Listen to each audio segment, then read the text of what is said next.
užduotis, kurias turėjome išspręsti, tai yra šiti namai, šita erdvė yra senamiestyje, todėl erdvės yra ir patalpos labai aukštos, virš 3 metrų, todėl iššūkis buvo suvaldyti tą aukščio erdvę ir ypatingai projektuojant miegamojo zoną reikėjo sutalpinti labai didelę drabužinę, nes šeimininkė turi labai daug gražių drabužių ir miegamojo erdvę padalinti į poilsio zoną ir, kaip minėjau, didelę drabužinę.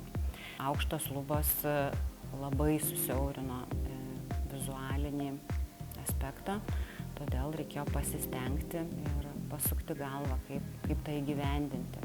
Aišku, pagrindinė svetainės virtuvės erdvė taip pat turėjo daug iššūkių, dėl to, kad klientė, namų šeimininkė yra žmogus, kuris mėgsta priimti svečius savo namuose, dėl to estetinis vaizdas buvo pagrindinė užduotis, kad virtuvės zona neatrodytų buitiškai ir slėptų visus nereikalingus buities prietaisus ar įrenginius ir kad svečiai jaustųsi kaip minėjau, kaip kažkokioj šventinėje erdvėje ir nebūtų kasdieninio vaizdo.